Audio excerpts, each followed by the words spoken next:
자, 이제 40번째 강의 시작을 해볼게요. 40번째 380쪽이죠. 380쪽 이제 관련 지문 정리 거기부터 들어갈 차례인데, 자, 40번째 강의 시작하기 전에 제가 항상 말씀드리는 게, 이쯤 되면 어때요? 여러분들 되게 그 매너리즘에 이미 빠지신 지 오래죠. 그래서 이 강의를 들으시면서 되게 매너리즘에 빠질 수 있는데, 다시 마음을 새롭게 하세요.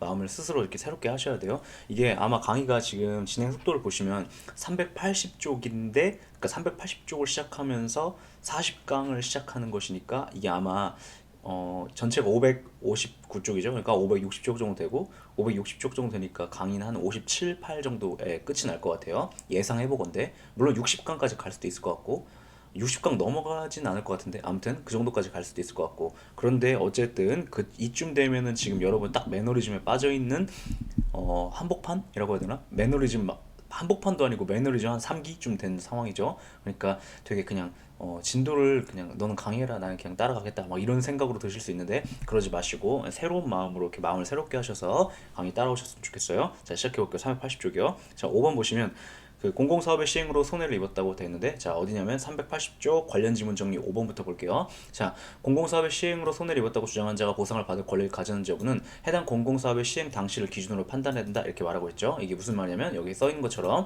그 해당 공공사업의 시행 당시가 아니라 그 이후에 발생한 재산권에 대한 손실에 대해서는 손실보상 청구권을 갖지 못한다, 이런 얘기를 이렇게 표현하고 있어요. 그것이 이제 380쪽 주요개념 정리에 보시면 주요개념 정리 9번 이것과 같은 얘기를 하고 있는 거예요. 그 다음에 다시 5-1번 380쪽 5-1번 보시면, 자, 지정물인 건축물은, 그 지정물이라는 건 무슨 말이냐면 공익사업을 하는데 도움이 안 되는 물건을 갖다가 지정물이라고 불러요. 예를 들어서 어떤 토지를 이제 강제로 수용해가지고 뭐 운동장을 만들고 싶다, 공설운동장을 만들고 싶다 했는데 거기 무슨 연못이 있다. 그럼 그 연못 이런 건 지정물이죠. 그런 걸 말하는 거예요. 그 공익사업을 하는데 도움이 안 되는 물건들. 지정물인 건물은 뭐 예를 들어 이 경우도 뭐 평지가 있었으면 했나봐요. 어떤 공설운동장 만든다고 하는데 건물이 있으면 안 되겠죠. 건물은 그 건물이 적합한 건축 허가를 받아 건축된 곳인지 여부 관계없이 토지 수용법상의 사업 인정인 고시 이전에 건축된 건물이기만 하면 손실보상의 대상이 된다, 이렇게 말하고 있는데, 자, 이것은 이제 두 가지를 이렇게 함축하고 있는 문장이에요. 두 가지를 그 내포하고 있는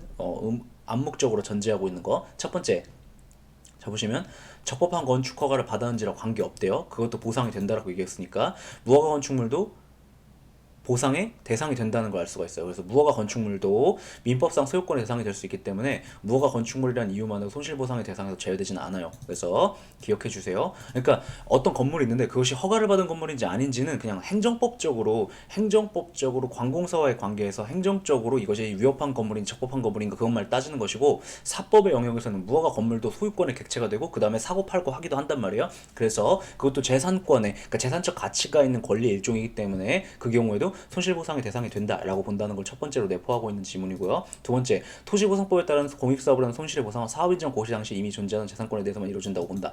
그러니까 고시 이전에 건축된 건물이기만 하면 무허가 건물이라 하더라도 적법한 건축 허가를 받아 건축된 것이 아니라 하더라도 손실보상이 된다라는 얘기를 하고 있는 것이죠. 예, 그 요런 얘기예요. 그래서 요것은 두 가지를 다 전제로 하고 있는 것인데, 아무튼 그렇게 보시면 되겠어요. 적법한 것인지 불문, 고시 이전이기만 하면 된다. 그죠? 그렇게 처리하시면 되겠죠. 그 다음에 5-2번 보시면 이 관련된 것으로 주거용 건축물이 아닌 유효 건축물의 경우, 예를 들어서 어떤 건축물이 있는데 그 건축물이 뭐 무허가 건물이라고 해봐요. 그때 얘가 위법의 정도가 관계법령 규정이나 사회동념상 얘가 위법의 정도가 관계법령의 규정이나 사회동념상 용인할 수 없을 정도로 크고 객관적으로도 합법화될 가능성이 거의 없어가지고 거래 객체되지 않는 경우에만 예외적으로 수용보상의 대상이 되지 않는 것이지, 이런 것이 아니라 그냥 단순히 허가를 받지 않은 건물이다 라는 정도의, 그 정도의 위법성만으로는 보상 대상에서 제외되지 않아요. 그래서 이렇게 기억을 해주세요. 특히 이제 제가 볼 때는 3번이 중요하죠. 거래 객체도 되지 않는다. 그렇다면 재산적 가치가 없다, 이 소리거든요. 그래서 그런 것들은 수용 보상의 대상이 되지 않는다, 이렇게 보겠죠. 그 다음에 넘기시면 이제 381쪽 들어갈 차례인데, 381쪽에 보시면 14번이 있죠. 14번, 도시계획 시설 결정의 집행이 지연되는 경우 토지재산권의 강화된 사회적 의무와 도시계획의 필요성이란 공익에 비추어, 뭐 그냥 공자님 말씀 같은 것이고요. 그러니까 이 부분은 의미가 없고요. 도시계획 시설 결정의 집행이 지연되는 경우 일정 기간까지는, 예를 들어서 도시계획 시설 대표적으로 이제 뭐 공원 이런 것이 있는데, 공원이 들어서겠다라고 해서 도시계획이 섰어요. 그래서 도시계획 시설을 만들겠다고 결정이 이루어지면 그 땅에 있어서 이제 그 공원이 들어설 거라고 계획이 선 그 땅에다가 개발이 허락되지 않거든요. 그런데 개발이 허락되지 않는데 그러면 예를 들어서 제가 땅 갖고 있는데 공원이 들어설 거라는 예정 결정이 섰어요. 그러면 저는 그거를 거기다 건물을 질 수가 없어요. 그런데 그 상황에서 집행이 지연된다. 뭔 소리냐면 건물 짓는다고 해놓고 3년 4년 지나도 그냥 가만히 있는 거예요. 그럴 때 자, 공자님 말씀 같은 일반론적인 당연한 추상적인 얘기를 하고 있는 것인데, 일정 기간까지 뭐 예를 들어서 2, 3년까지는 토지 소유자가 도시계획 결정에 집행 지연을 위한 재산권의 제한을 수인해야 되지만, 참아야 되지만, 일정 기간이 지난 뒤에는 입법자가 보상 규정의 지정을 통하여 과도한 부담에 대한 보상을 하여야 헌법상 비로소 헌법상 재산권 보장과 조화될 수 있다. 그럼 이 경우에 보상을 안 하면 재산권 보장과 조화되지 못하니까 재산권을 침해하는 것이 된다. 그러니까 반드시 보상을 해줘야 된다. 이런 얘기를 이렇게 표현하고 있는 거예요. 그래서 이렇게 일정 기간까지는 특별한 희생이 아니지만 너무 오랜 기간 집행이 지연되는 경우에 특별한 희생에 해당하기 때문에 보상을 해줘야 된다. 뭐 당연한 얘기를 이렇게 표현하고 있는 것이죠. 이 경우에도 보상을 안 하면 위헌이다. 그런 얘기를 하는 것이죠. 그 다음에 자 15번 질문 볼게요. 381쪽 맨 아래 헌법재판소는 분리론에 입각하여 개발제한구역의 지정 및 도시개혁사업의 시행지연으로 인한 재산권 행사의 제한과 그에 대한 권익구제의 문제를 헌법 23조 1항 및 2항의 재산권의 내용과 한계의 문제를 보고 있다. 무슨 얘기냐면 헌법재판소는 개발제한구역 지정 및 도시개혁사업의 시행지연으로 인한 재산권 행사 제한, 그러니까 그 개발제한구역 지정, 그 개발제한구역 그린벨트 사건을 말하는 거예요. 그 문제 얘는 헌법재판소는 자 개발제한구역으로 지정되면 어떤 국민의 그 개발제한구역 안에 있던 자들의 토지 소유권이 제한이 되죠, 맞죠? 그런데 그 제한을 우리 대법원하고 다르게 헌법재판소는 어떻게 접근하냐면, 헌법재판소 일단 분리론을 취하고 있잖아요. 그럼 어떤 제한 제도가 문제가 됐다. 그러면 헌법재판소는 두 가지 중에 이제 논리 구조를 어떻게 전개해요? 먼저 분리론에 입각을 하고 있으니까 헌법 23조 1, 2항에서 말하는 재산권의 내용과 한계의 문제 혹은 사회적 제약의 문제로 볼 것인지, 아니면 헌법 23조 3항에서 말하고 있는 공용침해의 문제로 볼 것인지를 먼저 판단해야 되죠. 근데 헌법재판소는 그 개발제한구역 지정 문제를 뭐로 봐요? 재산권의 내용과 한계 문제, 다르게 표현하면 사회적 기속의 문제로 보죠. 그래서 사회적 기속의 문제로 보고, 사회적 기속의 문제로 볼 경우에는 그 사회적 기속 제도가 준수해야 될 헌법상의 원칙이 뭐예요? 비례 원칙에 부합할 것이죠. 그래서 비례 원칙에 부합하는지 여부를 판단해 본 것이고, 보니까 헌법재판소는 뭐라고 해요? 그 본 결과 경우의 수를 나눠가지고 일반적인 경우에는 비례 원칙에 반하지 않아서 합헌이다. 그러나 토지의 이용 가능성이 전혀 없는 경우에도 보상을 전혀 해주지 않는다면 너무 과하게 재산권을 침해하는 것이기 때문에 비례 원칙에 위반해서, 그래서 그때는 위헌이다 이렇게 판단하죠. 그래서 이 얘기는 무슨 얘기하고 있는 거냐면, 개발제한구역 지정 고사건 헌법재판소는 분리론에 입각해가지고 23조 1, 2항의 문제로 보고 있다. 그러니까 사망으로 접근한 게 아니라 1, 2항의 문제로 접근하고, 그렇게 판단함에 따라, 그러니까 헌법재판소의 분리론에 따르면 1, 2항이냐 3항이냐 문제냐는 왜 가를 실익이 있는 거예요? 위법성 판단, 그러니까 위헌성 판단의 기준이 달라지죠. 그래서 이렇게 보고 있다라는 얘기를 하고 있는 거예요. 됐죠? 그 다음에 이제 넘기시면 382쪽에 보시면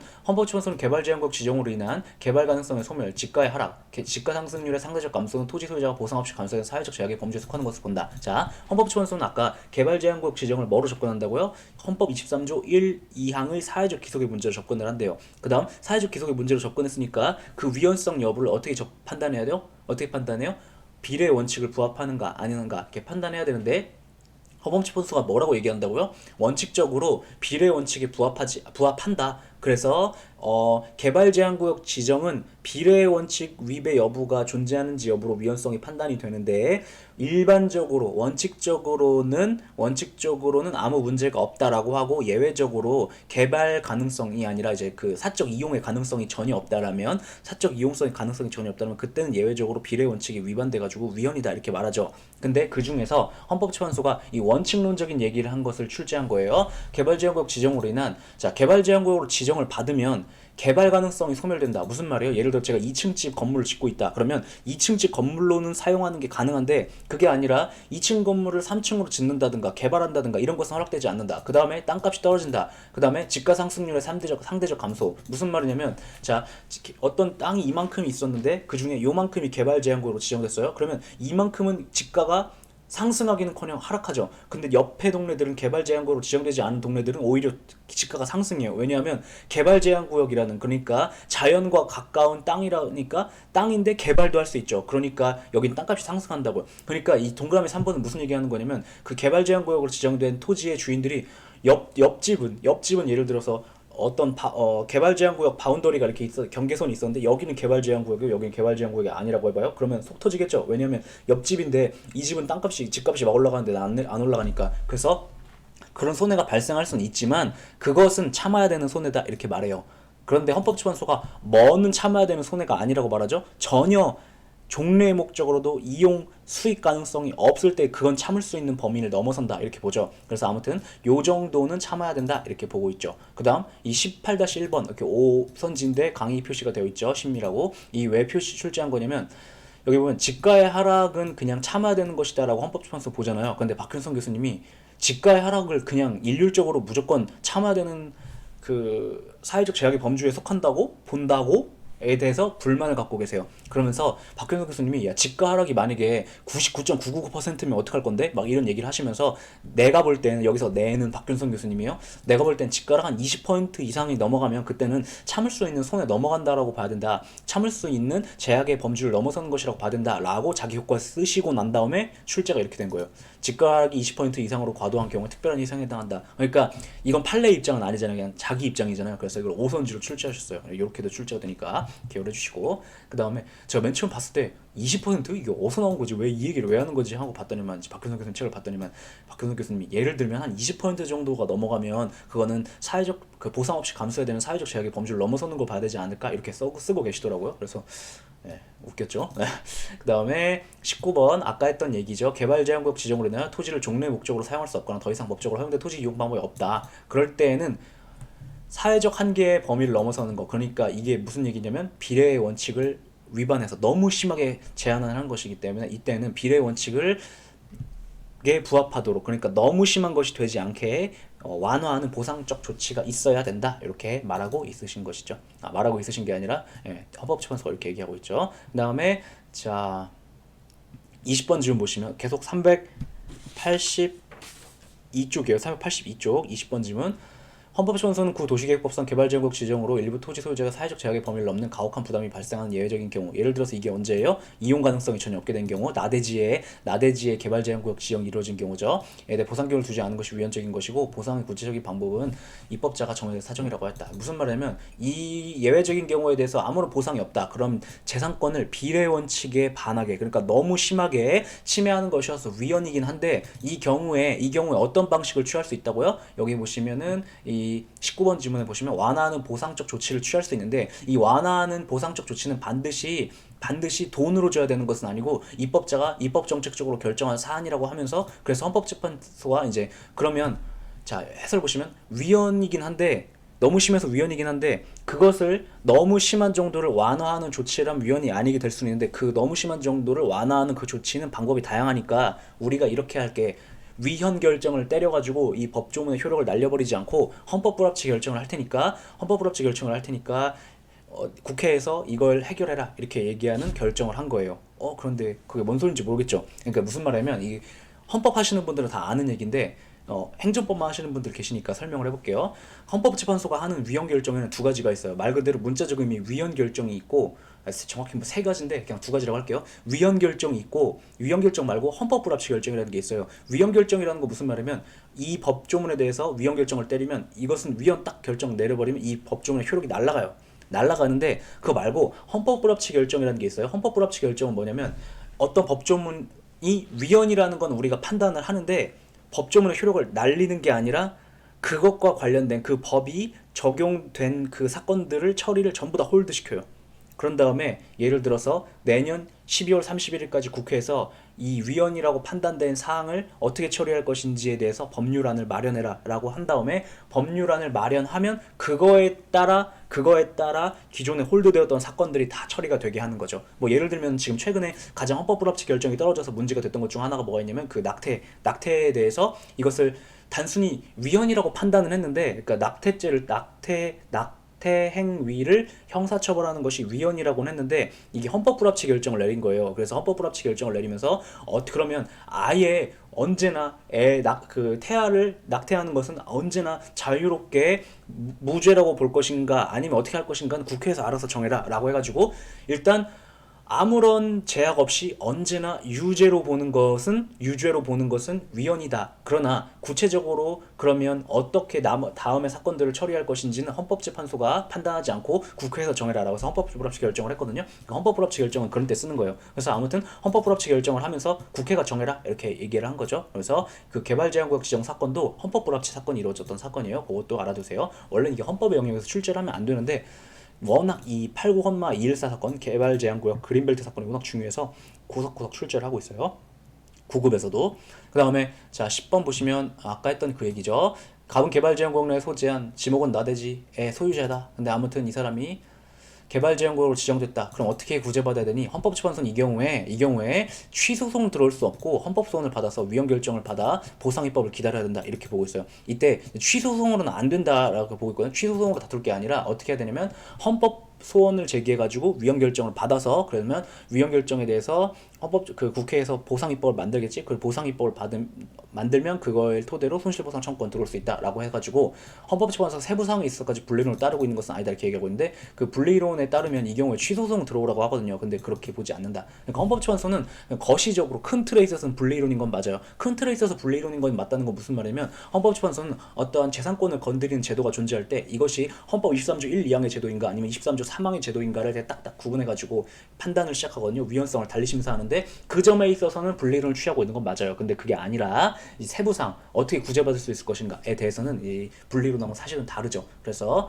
그냥 거시적으로만 큰 틀에 있어서만 분리론 것 같다 이렇게 생각하시면 될 것 같아요. 그 다음에 자 24번 보시면 순수 국고 목적의 작용에 의하여 발생한 피해에 대해서는 공공의 필요성이 인정되지 않는다고 본다. 왜냐면 해설 보시면 순수 국고 목적이라는 것은 이제 재산 증식 목적을 말하죠. 예를 들어서 국가가 주식을 갖고 있다든가 아니면 현금을 보유하고 있다든가 이런 것들이요. 아니면 뭐 금을 비축해 둔다든가 이런 거. 그래서 국민의 재산권에 대한 강제적 박탈을 정하면서 공공 필요성 갖춘 것으로 볼 수 없다. 이렇게 보겠대요. 그래서 요것은 이제 공공 필요 목적으로 예를 들어서 어떤 땅이 있는데 그러니까 국가가 보니까 야, 이 땅은 가격이 앞으로 올라갈 것 같은 거예요. 그래가지고 우리 국가가 국고를 증식하기 위한 목적으로 이 땅을 강제로 뺏고 보상금을 준다. 그럼 이 땅을 갖고 있으면 땅값이 올라가잖아요. 그런 것은 공공 필요성이 있어가지고 땅을 뺏는 것을 볼 수 없고 그래서 그것을 이유로 해서는 땅을 강제로 뺄 수 없다. 이런 얘기를 하고 있는 것이죠. 그 다음에 26번. 우리 헌법상 수용 주체를 국가로 한정하고 있지 않으므로 민간 기업도 수용의 주체가 될 수 있다. 자 무슨 얘기하고 있는 거냐면 헌법 23조를 다시 올라가서 봐볼게요. 379였나? 법조문이 어디 있지? 법조문이 안 나오네. 잠깐만요. 어디 있냐? 멀리도 있죠. 376조요. 376조에 보면은 376쪽에 그죠? 376쪽에 23조 3항을 보세요. 관련 주문 정리. 공공필요에 의한 재산권의 수용, 사용 또는 제한 및 그에 대한 보상은 법률로 따르 정당한 보상을 지급해야 된다. 이렇게 말하고 있지. 그냥 공공필요에 의해서 재산권을 수용하거나 사용하거나 제한하면 보상해야 된다. 이렇게 말하고 있지. 그 공공필요에 의한 재산권 수용, 사용 제한을 사기업은 할 수 없다. 이렇게 쓰고 있지 않아요. 그래서 뭐 혹은 행정청이 공공필요에 의한 재산권의 수용, 사용 제한을 하는 경우에 이렇게도 말하고 있지 않죠. 그래가지고 다시 383쪽으로 돌아오시면 383쪽 돌아오시면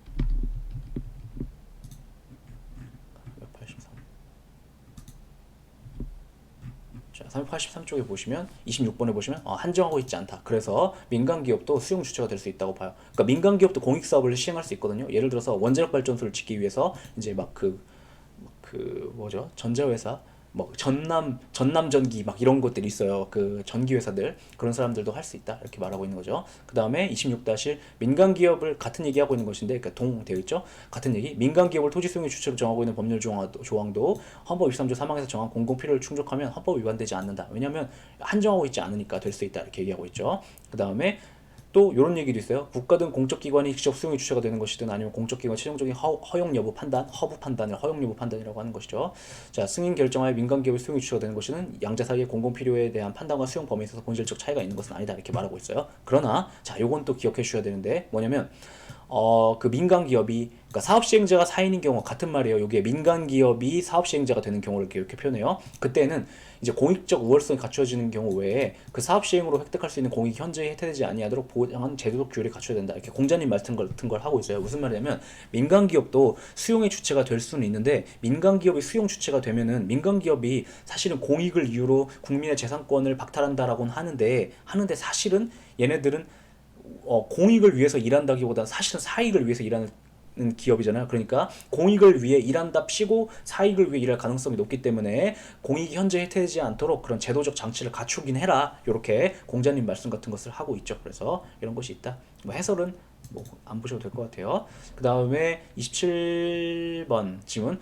공용 수용이 허용될 수 있는 공익사업의 범위는 법률 원칙에 따라 법률에서 명확히 규정되어야 된다. 따라서 공공의 이익에 도움이 되는 사업이라도 공익사업으로 실적법상 열거되지 아니한 사업은 공용 수용이 허용될 수 없다. 이렇게 말하고 있는데 헌법재판소는 이제 무슨 얘기를 하고 있는 거냐면, 자, 공공 필요에 근거해 가지고 어떤 사업을 할 때 그 사업을 위해서 국민의 재산권을 사용하거나 제한하거나 박탈할 필요가 있을 때 하는 것이 공용 침해죠. 맞죠? 그런데 이때 다시 정리하면, 그럼 공공의 필요가 있어서 이런 것을 할 수 있는데, 다시 말이 꼬였네. 공공의 필요를 이유로 해서만 이런 남의 재산권을 강제로 사용하거나 제한하거나 박탈하는 것을 할 수 있다는 것을 의미하는데, 헌법조문에서 얘기하고 있는 공익사업이 그 공용침해라는 개념이, 그런데 그때 그 그러니까 공공 필요 요건을 충족하기 위해서는요, 두 가지 요건을 구해야 되는데요. 첫 번째로 여기에 첫 번째, 당연히 공공의 이익에 도움이 돼야 되죠. 근데 그것만으로는 안 되고 공익사업이란 실정법에 열거가 되어 있어야 한대요. 실정법에 열거가 되어 있어야 한다. 이게 무슨 말이냐면, 그러니까 법에서 이걸 허락해야 된다 이렇게 얘기하고 있는 거예요. 그래서 이걸 설명하는 방법은 다양한데 제가 볼 땐 이렇게 이해하시면 될 것 같아요. 남의 땅을 뺏는 거죠. 남의 땅을 뺏는 것이기 때문에 침익적 작용이죠. 그래서 법적 근거가 있어야 된다. 법률 유보 원칙이 적용된다라고 본다. 그렇게 이해하시는 게 제일 나은 것 같아요.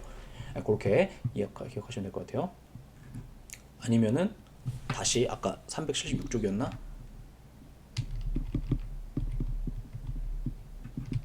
370 몇 쪽이죠? 6쪽? 376쪽에 보면은 재산권의 수용 사용 제한을 법률로서 하라고 했죠. 그래서 법률이 필요하다 이렇게 이해하시는 방법도 있어요. 다시 383쪽 가셔서 27번 방금 했고요. 됐고, 그 다음에 넘기시면 384쪽에 가면 이제 본격적으로 384쪽에 가시면 공익사업을 위한 토지 등의 추진비 보상에 관한 법률, 토지보상법 요거 본격적으로 다루는 거죠. 그러니까 지금까지는 무슨 얘기였냐면 손실보상 청구권에 대한 얘기를 한 거예요. 손실보상 청구권이라는 것은 일반법이 없고 개별법에 흩어져 존재하죠. 그래서 그 개별법에 흩어져 존재하는 손실보상 청구권이라는 개념을 일반화해가지고 추상적으로 이론화해가지고 그 거시적 담론을 지금 얘기를 한 것이라면, 이제는 그것을 구체적으로 담고 있는 공익사업을 위한 토지 등의 추진비 보상에 관한 법률을 디테일하게 배우려고 하는 것인데, 자, 여기에 보시면 그 주요 개념 중 1번 볼까요? 행정법은 이제 총론하고 강론하고 갈리는데, 총론은 공용 침해가 있을 때 발생하게 되는 손실보상 청구권에 관심이 있는 것이고, 행정법 강론은 그 손실보상 청구권의 발생의 원인이 되는 공용 침해 작용에 대해 다루고 관심이 있는 것인데, 문제는 뭐냐면 공무원 시험이 이 지금부터 강의하려고 하는 이 수용 절차가 원래는 강론의 범위에 속해요. 그런데 이 공무원 시험에서 총론 범위에 이 주제를 출제를 하고 있어요. 그래서 요거까지 공부를 해야 될 필요가 있어요. 그래서 지금부터 이 얘기를 하려고 하는 거, 수용이 어떻게 이루어지는 것인가. 그래서 보시면 동그라미 3번 기본 강의 때 했던 건데 복습해 볼게요. 토지보상법상 수용 절차 어떻게 이루어져요? 먼저 사업인정 전 협의를 할 수도 있고 안 할 수도 있는데, 해갖고 협의가 그 결렬이 되지 않았다, 원만하게 합의가 되었다, 그러면 그냥 그걸로 끝나는 거죠. 근데 그게 아니라 이제 협의가 결렬됐을 때 국토교통부 장관에 대해서 사업 시행자가 사업 인정 신청을 해요. 사업 인정 신청한다는 거 뭐 한다는 거예요? 그러니까 사업 인정 아까 배웠었는데, 지난 시간 아까 지금 몇 강이죠? 9강? 38강에서 다뤘었는데, 이 38강인가? 40강이죠? 39강에서 다뤘었는데 뭐라고 얘기해요? 사업 인정 왜 하는 거예요? 공익사업을 한다는 이유로, 그러니까 공공 필요를 이유로 공용 침해를 하기 위해서는 먼저 공공 필요성이 인정이 되어야 하는데, 맞죠? 공공 필요성이 인정이 되어야 하는데, 그 공공 필요성을 인정하는 절차로 사업 인정이라는 제도를 두고 있다 이렇게 말하고 있잖아요. 특히 토지보상법상 그 공용 수용을 할 때는. 그래서 사업 인정 신청을 하고, 이제 사업 인정 신청한다는 것은 그래서 공익사업에 해당한다고 볼 것인가 아닌가를 판정해달라고 얘기하는 거죠. 국토교통부 장관에게. 그 국토교통부 장관이 여기서 잘릴 수도 있어요. 야, 네가 하려고 하는 사업은 공익사업이 아니야. 잘라낼 수도 있어요. 근데 여기서 인정을 받으면 그 다음에 이제 또 협상을, 사업 인정 후 협의를 할 수도 있고 안 할 수도 있는데, 들어가요. 만약 그것이 결렬되면 그 다음에는 사업 시행자가 이렇게 할 수 있는 거죠. 관할 토지 수용위원회. 그러니까 지금 국토교통부 장관한테 하는 게 아니라 관할 토지 수용위원회에다가 내가 사업 인정 받은, 그러니까 공익성을 인정받은 어떤 사업을 시행하려고 하는데 이 땅이 필요해. 근데 제가 그 땅을 안 판대. 그러니까 이거를 강제로 뺏는 수용 제기를 해주세요라고 신청을 들어가는 거예요. 그래서 신청을 하면 관할토지수용위원회가 이제 판단을 하는 거죠. 지금 네가 시행하려고 한 그 사업을 위해 이 땅이 필요한가 아닌가를 판단을 하는 것인데, 물론 거기서 기각이 날 수도 있어요. 근데 거기서 인정이 됐다라는 걸 전제로 했을 때 이제 관할토지수용위원회가 인정이 되면 수용 제기를 해버리는 거죠. 그래서 이렇게 전개가 된다. 됐고, 그 다음에 동그라미 5번 볼까요? 자, 여기서 보시면 사업 인정 전 협의와 사업 인정 후 협의가 있는데, 이 각주 다 보시는 내용이고, 각주는 제가 강의를 안 한 이유가 뭐냐면 기본 강의 때 다 했던 것이기 때문에 그래요. 그런데 아무튼 여기서 사업 인정 전 협의든 사업 인정 후 협의든 보시면, 협의가 성립한 경우 그 협의에 따라 얻게 되는 소유권에 대한 취득은 승계 취득에 해당한다고 봐요. 승계 취득에 해당하니까, 따라서 공익사업의 시행자는 대상 토지의 저당권, 사용권 등이 존재할 경우 그 권리들이 그대로 붙어있는 상태의 소유권을 취득하게 되죠. 다만 이 협의 성립에 있으면, 자, 이건 기본 강의 때 안 했던 거죠. 이 협의 성립이 이루어졌다라는 거에 대해서 관할토지수용위원회 가가지고 확인이라는 걸 받잖아요. 그럼 그 취득이 원시적이 되어가지고 그 권리들이 소멸된 상태에 아무런 제한이 없는 소유권을 취득하게 된다라는 제도가 있어요. 그래서 협의 성립에 대한 확인 제도, 이런 것이 있는데, 강론에서 하다가 지금 9급 난이도를 계속 높이면서 그냥 끌고 와봤어요. 한 줄 처리해가지고 그냥 배우면 되니까. 다시, 자, 협의 취득은, 그러니까 토지보상법상 사업시행 그 협의를 해가지고 사업 인정 전 협의를 하든 협 인정 후 협의라든 협의를 통해서 취득하는 취득은, 그것은 승계 취득이래요. 그래서 관련 부수되어 있는 권리들이 다 따라가지고 제한이 붙은 상태의 소유권을 취득하게 되는데, 이 협의 성립에 대한 확인 제도라는 것이 있대요. 그 확인을 받으면 어떻게 되냐면 이제 원시 취득을 하게 돼요. 원시 취득하게 되니까 아무런 제한이 없는 상태의 깨끗한 소유권을 취득하게 된다, 이렇게 보죠. 그 다음에 협의 취득 말고 수용 재개로 의한 소유권 취득도 원시 취득이라고 보니까 이것도 알아두세요. 알죠?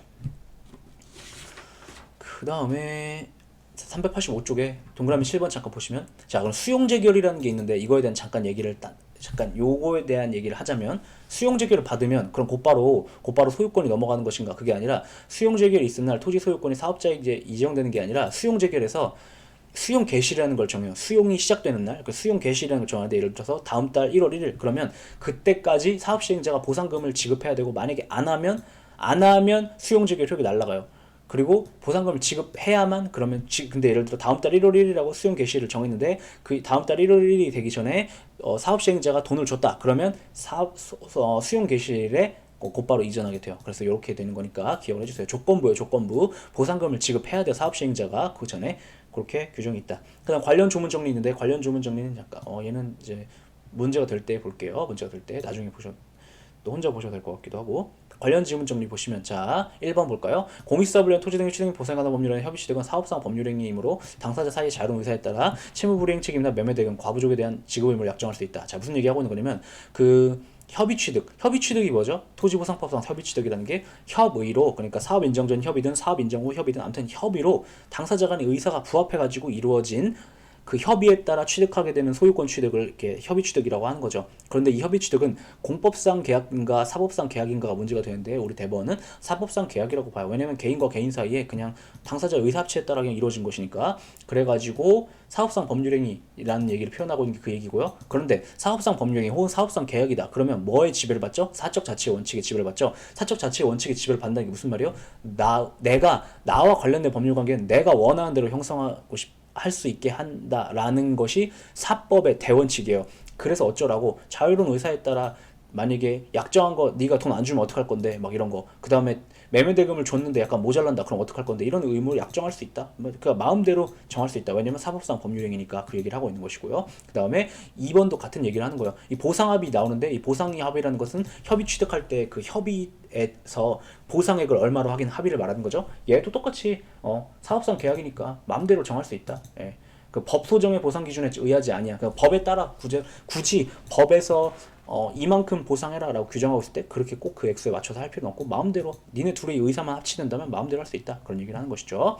그 다음에 2-1번 협의가 성립하면, 그 합의가 성립하면 토지보상법에서 정한 손실보상 기준에 맞지 않는다 하더라도 합의가 취소되지 않는 한 뭐래요? 추가로 토지보상법상 기준에 따른 보상금을 청구할 수 없다. 무슨 얘기냐면, 합의가 이루어졌는데 평당 100만 원 받기로 합의가 이루어진 거예요. 근데 규정을 합의한 다음에 뒤져보니까, 이거 규정에 따르면 평당 120만 원 받을 수 있을 것 같은데, 그렇다 그렇다 하더라도 예를 들어 A랑 B가 있어요. 근데 B가 A 땅을 얻고 싶은 거예요. 그래서 지금 A가 땅을 파는 사람이 된 거고 B가 땅을 사는 사람이 됐다고 해봐요. 그래서 평당 100만 원의 합의를 봤다. 합의가 이루어졌다. 근데 나중에 A가 법을 보니까 법대로 했었더라면 차라리 평당 한 120만 원 받을 수 있는 상황이었다라는 걸 뒤늦게 알았다 하더라도 이 사람 B가 동의해주지 않는 한 법에 이미 합의했기 때문에 그럼 당연히 합의에 따라 돈을 줘야지. 법 규정에 보니까 120만 원 받을 수 있다던데 이렇게 하면서 그 법 기준에 따른 보상금을 청구하는 것은 허락되지 않는다 이렇게 보고 있어요. 그렇게 기억해 주세요. 그 다음에 4번 아까 했던 얘기인데 4번 지문이 어디냐면 385쪽 4번이에요. 보시면 협의 성립에 관한 그러니까 협의 성립이 이루어졌는데 확인 안 받았다. 그러면 승계 취득을 한 것이라고 해석할 수밖에 없다. 그죠? 원시 취득이 아니라.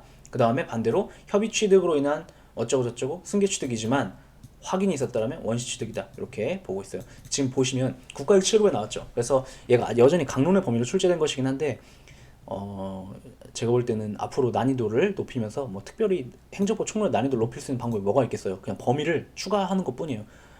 그래가지고 이렇게 들어올 수 있으니까 이 정도까지는 알아두자고요. 앞으로 됐죠. 그 다음에 넘기면 386쪽에 사업 인정에 대한 얘기가 나오는데 8번 지문이요. 386쪽에 8번 지문이요. 사업 인정이나 공익사업을 토지 등을 사업 인정이란 어떤 공익사업을 토지 등을 수용 또는 사용할 사업으로 결정하는 것인데 사업 시행자에게 해당 공익사업을 수행할 의사 능력이 있어야 된다는 것도 사업 인정의 한 요건이라고 봐야 된다라고 해서 지난 시간에 39강에서 다뤘던 얘기죠. 그래서 특별히 더 설명할 게 없죠.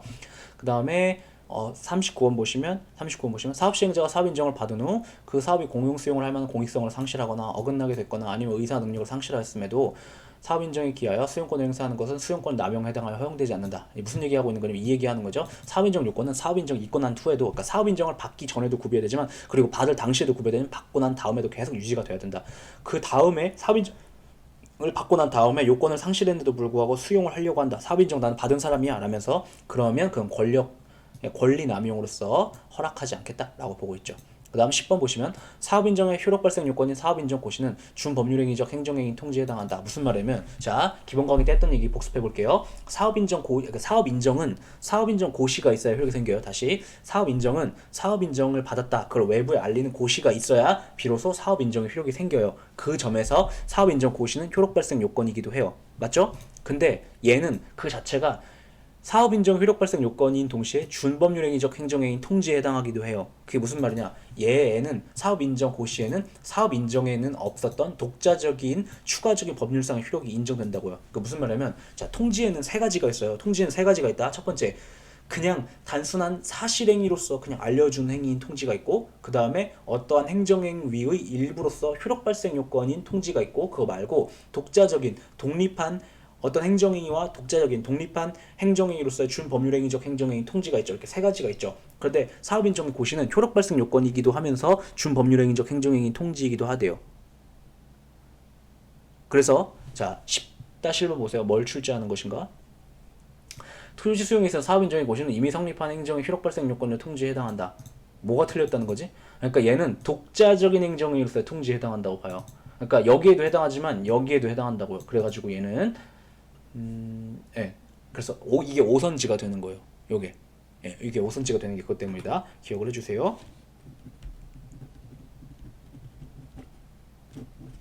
자, 그 다음에 12번 질문 보시면 토지 소유자면 이해관계가 협의가 성립되지 아니한 경우 사업 시행자가 사업 인정의 고시가 된 날부터 1년 이내 수용 재개를 신청하지 않으면 그 사업 인정 고시가 된 날부터 1년이 되는 날에 다음 날에 사업 인정은 효력을 상실한다. 자.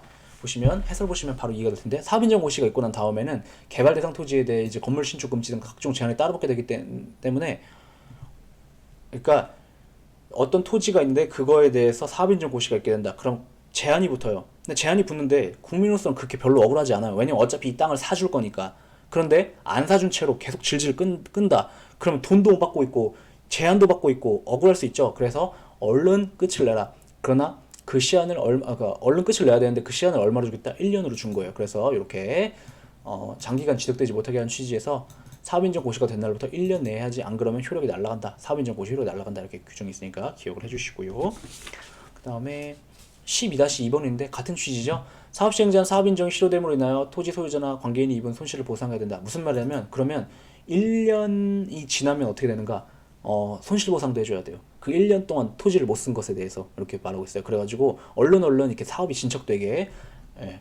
그럼 1년 끝나면 되는 거 아닌가? 이렇게 하지 않고 1년이 지나서 사업 인정이 실효되기까지 만들었다. 그럼 손실보상까지 해줘라. 이렇게 규정이 있으니까 기억을 해주세요. 그 다음에 또 보시면 13-3 볼까요?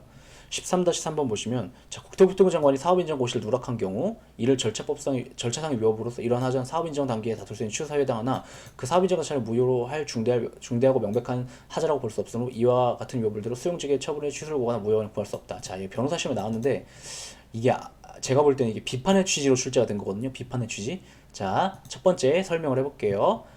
해설 보시면 하자가 승계되지 않는다는 취지에서 한 판시예요. 뭐랑 뭐 사이에? 사업 인정하고 수용 재결 사이에 하자가 승계되지 않는다. 그래서 수용 재결의 처분의 취소를 구하거나 무효 확인을 구하는 소송에서 얘의 문제점을 문제 삼을 수 없다는 얘기를 한 판례예요. 그런데 약간 문제가 있어요. 뭐가 문제가 있냐면 사업 인정, 자, 사업 인정 고시는 사업 인정의 효력 발생 요건이죠. 맞죠? 근데 얘를 누락했다. 그러면 무효가 돼야 돼요. 사업 인정 효력이 안 발생해야 돼요. 근데 얘를 취소 사유로 봤거든요. 그래서 비판의 취지에서 출제한 것 같아요. 제가 볼 때 비판의 취지에서 출제한 것 같은데 이런 판례도 있긴 있다. 있었고 되게 의아했고 포인트는 하자가 승계가 되지 않는다고 본 것에 불과하지 취소 사유냐 무효 사유냐 여기에는 생각이 없었던 것 같고 약간 문제가 있는 판례가 있다라는 정도 기억을 해주세요. 그리고 얘가 한번 이렇게 나온 적이 있긴 했는데 또 나올 것 같지는 않아요. 왜냐면 워낙 의아했던 이상했던 판례이기 때문에 비판의 취지에서 출제가 된 거니까. 그 다음에 자 10, 잠깐만요. 이렇게 말을 하고 나면 무슨 생각이 드냐면 행정법이 엉망이네 이런 생각이 들겠죠. 맞죠? 맞아요. 행정법은 엉망이에요. 왜 엉망이냐면 제가 강의 중에도 몇 번 말씀드렸는데 행정법이 발전을 최근 한 10년? 10년 사이 한 짧게 잡은 5년 사이에 엄청 해요. 엄청 했어요. 그게 무슨 말이냐면 그전에는 행정법 관심이 없어서 사람들이 행정법에 관심이 없어가지고 대법관들이 자 보세요. 옛날에는 판사가 되려면 어떻게 해야 됐어요?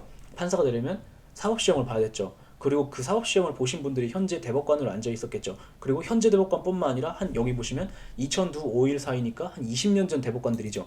20년 전 대법관은 더더욱 이 경향이 심했는데 뭐냐면 그 법학의 꽃은 민법이라고 봤어요. 민법. 그래가지고 민법은 어떤 게 핵심이에요? 개인과 개인 사이의 법률 관계를 규율하는 법이잖아요. 그래서 개인과 개인은 자신들 사이에 막 별의별 짓들을 막 다 하거든요. 그래서 이 법률 관계가 굉장히 복잡해요. 그래서 이거 하나를 처리하는 것도 쉽지가 않았어요. 그래서 민법을 잘 하시는 분들이 되게 판사가 되시거든요, 결국에는. 그래서 민법의 영역은 역사적으로 민법 자체의 역사도 깊고 해갖고 엄청 오래됐는데 그 행정법 같은 경우는 관심이 없었어요. 되게 행정법 같은 경우는 되게 어떤 의미에서는 약간 무시의 영역이기도 했어요. 왜냐하면 행정법 그거잖아. 뭐 행정 적용이 있고 위법한지 아닌지 판단해가지고 취소하거나 말거나 이거 아니야? 그냥 이게 끝이라고 행정법의 끝이라고 생각했단 말이에요. 그러다 보니까 행정법을 되게 안 하셨기 때문에 엉망진창이었다고요. 이런 경우에 사업인정에 고시가 있으니까 절차에 문제가 있군. 절차에 문제가 있을 땐 취소 사유라고 우리가 배웠지. 이것만 기억하시는 거예요.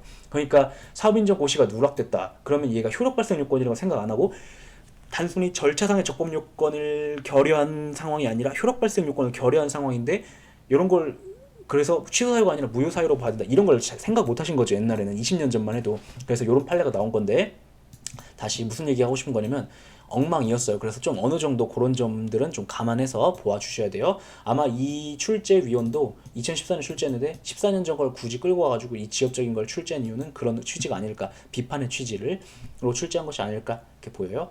됐고요. 자, 계속해서 14번부터 볼게요. 토지 수용인의 기각 재결로 인해 당해 공익사업의 시행이 불가능해진 경우 토지 수용인은 수용 재결 기각 신청을 기각할 수 없다. 자, 무슨 얘기냐면 자, 토지 수용위원회의 기각 재결 이게 뭐 하는 걸까요? 뭐를 신청했는데 기각을 한 걸까요? 사업 시행자가 사업 인정을 받았대요. 사업 인정을 받았다는 게 무슨 말이에요? 지금 내가 하려고 하는 것은 공익을 위한 사업이다라는 거에 대한 인정을 받은 거예요. 받은 다음에 그 사업을 시행하려다 보니까 요 땅이 필요하네. 그래서 토지수용위원회 이 땅을 강제로 뺏어주세요라고 신청을 했는데 토지수용위원회가 야 지금 네가 시행하려는 사업을 위해서 꼭 이 땅 뺏어야 될 필요 없을 것 같은데 라고 판단을 했다는 것. 그것을 기각재결이라고 보는 거죠. 이렇게 한 글자가 한 단어가 내포하고 있는 게 무엇인지 이렇게 생각하셔야 돼요. 그래서 이루어졌대요. 그랬는데 만약 거기서 기각을 하면 그렇게 그때 하는 게 기각 재결인데 만약 그 상황에서 기각을 하면 사업 시행이 불가능해진다면 기각할 수 없대요. 이게 무슨 얘기냐면 자 어떤 공익 사업을 할 것인지 해도 되는 것인지 안 해도 되는 것인지 그러니까 어떤 공익 사업에 공익성이 있는 사업인지 아닌지를 판정하는 건 누가 하는 거예요? 국토교통부 장관이. 그래서 국토교통부 장관이 그래 이거는 공익을 위한 사업이야 인정라고 해서 인정해 주는 것이 사업 인정이니까 그걸 받았대요. 받았으면 이 사업은 시행이 되어야 해요. 그런데 그거 말고 그 공익 사업을 위해 지금 문제가 된 개별적인 이 땅이 필요한가 아닌가만을 판정하는 기관인 토지수용위원회가 기각을 해버리면 이게 못하게 된대요. 그럼 이걸 못하게 만드는 것은 토지수용위원회가 국토교통부 장관의 권한을 침해하는 것이 되죠. 그래서 할 수 없다 이런 얘기를 하는 거예요. 네, 정확하게 기억하셔야죠. 왜냐하면 토지수용위원회는 무엇을 판단하는가? 국토교통부 장관, 그러니까 수용 재결 를 한다는 것은 재결할 것인가 말 것인가를 판단할 때는 뭘 판단하는 것인가 국토교통부 장관이 사업 인정을 할 것인가 말 것인가를 판단할 때 무엇을 판단하는 것인가를 정확하게 기억을 해 주사라는 것 주시라는 거예요. 그 다음에 16번 보시면 토지수용의 수용 재결은 신청한 범위 내에서만 이루어진다. 그러나 손실보상 액수에 관해서는 예외를 인정해서 신청한 범위를 넘어서는 증액 결정할 수 있다라고 되어 있는데 이게 무슨 얘기하고 있는 거냐면 이제 50조 2항을 토대로 이렇게 해석하시는 건데 50조 2항에 보면 이렇게 나와요. 토지수용위원회는 사업시행자, 토지소유자 또는 관계인이 신청한 범위 내에서 재결을 해야 되지만 손실보상의 경우 증액 재결을 할 수 있다. 이렇게 말하고 있는 걸 갖다가 이렇게 해석하는데 그러니까 보상 액수에 대해서는 신청 범위를 넘어서는 증액을 재결을 할 수 있다. 뭔 소리야? 예를 들어서 사업시행자가 수용 재결을 예를 들어서 사업시행자가 내가 공설운동장을 만들려고 하는데 땅이 100평이 필요해 라고 했는데 그래서 100평에 대한 수용 재결을 해줘 라고 했는데 토지수용위원회 신청을 해 토지수용위원회가 100평이 뭐야? 한 120평 뺐어야겠네 라고 해서 120평에 대한 수용 재결을 하는 것은 허락되지 않아요. 왜냐하면 신청한 범위 내에서만 이루어지는 것이니까 100평 뺏어주세요 이렇게 했을 때 근데 뭐 보상단가 예를 들어서 토지수용위원회 사업시행자가 100평을 뺏어야 되는데 평당 한 5만 원이면 될 것 같아. 5만 원 주면 될 것 같은데 얘가 10만 원 안 주면 안 받는다네 라고 하면서 수용 재결 신청하잖아요. 그러면 토지수용위원회가 이건 할 수 있대요. 야 사업시행자야 여긴 10만 원이 맞아 이렇게 판단할 수 있대요. 그래서 100평을 뺏긴 뺐는데 평당 10만 원에 뺏어라 라고 수용 재결을 할 수도 있대요. 상황 이해돼요? 그 얘기를 하고 있는 거예요. 그러면 자 이 지문에 대한 설명 끝났어요. 이런 생각이 들겠죠. 선생님 그럼 그 수용 재결이 이루어졌을 때 그거에 대해서 너무 비싼 단가이기 때문에 사업 시행자도 그 수용 재결에 불만이 있을 수 있겠는데요. 그렇죠. 그렇기 때문에 그때 사용하는 게 뭐예요? 보상금 감액 청구 소송. 그러니까 토지보상법 85조 2항에 보상금 증감 청구 소송 있잖아요. 그때 감액 청구 소송을 그때 그 사업 시행자가 쓰는 거예요. 그런 것을 그래서 두고 있는 것이죠. 네. 그 다음에 17번 보시면 이 작년에 출제된 건데 최신 판례인데 나온 거예요. 나올 게 나온 거예요. 이거 뭐 그렇게 중요한 건 아니었는데 작년에 출제했죠. 올해 출제했죠. 2019년 최신 판례였는데 20년에 출제했어요. 관할 토지 수용의 토지에 관한 사용 재결하는 경우에 재결서에 사용할 토지의 위치와 면적 권리 이런 것들을 구체적으로 특정해야 된다. 그러니까 강제로 쓴다. 그러면 구체적으로 어떤 땅을 쓰는 것인지 최대한 구체적으로 해야 된다. 이렇게 얘기를 하고 있는 거예요. 그리고 요거는 혼자 읽어보시고 이런 사안이었는데 사용 재결 위협하다 이렇게 보면 사건이 있었어요.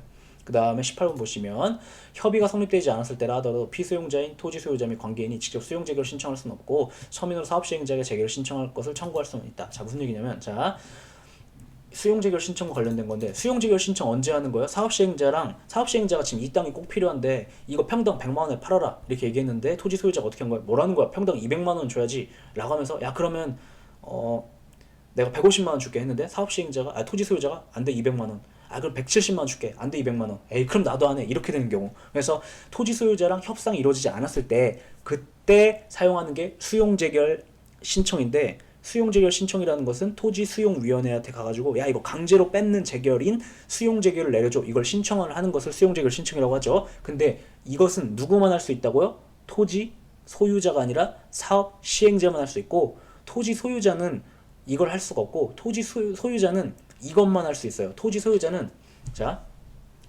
토지 수용 위원회에 수용 재결 신청하는 건 누구만 할 수 있다고? 사업 시행자만 이렇게 들어가는 것은 사업 시행자만 할 수 있어요. 그런데 이 권리는 사업 시행자의 권리니까 토지 소유자는 뭘 할 수 있냐면 토지 소유자는 야 사업 시행자야 수용 재결을 토지 수용 위원회에 신청해 줘라고 해서 신청 청구만 할 수 있다고 봐요. 신청 청구만. 그래서 직접 토지 소유자나 관계인은 얘도 이제 보상의 대상이 되는 권리를 가진 애들을 말하거든요. 예를 들어서 어떤 땅이 있었는데 거기에 뭐 전세권이라든가 저당권이라든가 이런 거 갖는 애들, 그런 애들은 뭐 할 수 있다? 신청을 할 수는 없고 신청 청구만 할 수 있다. 곧바로 토지수용위원회에 이 사람들이 들어갈 수는 없어요. 네, 그렇게 하면 되죠. 참고로 이 신청권은 신청권으로 기능하기 때문에 사업시행자가 재결 신청을 하지 않고 있거나 거부하는 경우 그 부작위가 성립하고 거부에도 처분성이 있어서 항고소송을 다룰 수 있게 된다. 뭐 이따가 볼게요. 그 다음에 18-2번. 자, 이 18번을 배우면 18-2가 의아해지죠. 동일한 소유자에게 속한 일단의 토지, 한 뭉탱이의 토지의 일부가 협의에 의하여 매수되거나 수용됨으로 인하여 잔여지를 종래의 목적대로 사용하는 것이 곤란할 때에는 해당 토지 소유자는 뭐 할 수 있대요? 사업시행자에게 잔여지를 매수해줄 걸 청구할 수 있고, 사업 인정이 있고 난 다음에는 관할 토지 수용위원회에 직접 수용 청구할 수 있다고 하고 있어요. 모순 아닌가? 아니죠. 자, 지금 뭐를 할 수 없다고 한 거냐면 18번에서는 자, 공익사업이 있어요. 이 공익사업을 위해서 요 땅이 필요해요. 그래서 협의를 했는데 이게 협상이 결렬된 거예요. 맞죠? 그럼 그 땅을 강제로 뺏어가는 것과 관련해 가지고는 지금 공익사업을 위해 필요한 요 땅이요. 요것을 강제로 뺏어가는 것과 관련해 가지고는 뭐 토지 소유자나 관계인이 뭘 할 수 없다고요? 이 사람이 곧바로 뭐 할 수 없다? 토지 수용위원회에 이거를 사간다는 수용재결을 내려줘, 이 신청을 곧바로 들어갈 수가 없고, 사업시행자를 매개로 해가지고 수용재결 신청 청구만 할 수 있어요. 그죠? 방금 얘기한 게 18번 얘기예요. 근데 18-2번은 무슨 얘기냐면 공익사업을 수행하려고 하는데 이 사업을 위해서 이 땅이 필요해요. 그래서 이 땅을 협의에 의해 취득하든 아니면 수용재결로 취득하든 취득했어요. 누가? 사업시행자가 이미. 근데 그 옆댕이에 있는 땅을 이걸 뺏기고 나니까 쓸 수가 없는 거예요. 그럴 때 이제 잔여지 수용 청구권, 매수 청구권을 행사할 수 있는데, 이때 잔여지 수용 청구권은 이 잔여지 수용 청구권 이게 뭐예요? 야, 이것도 사가, 이렇게 얘기하는 거죠. 이때 이 수용 청구권을 토지 소유자가 곧바로 토지 수용위원회에 사가라고 청구하는 것, 이건 가능해요. 그래서 차이가 있으니까 기억을 해주세요. 자, 잔여지에서는 직접 할 수 있다. 비교하세요. 이거.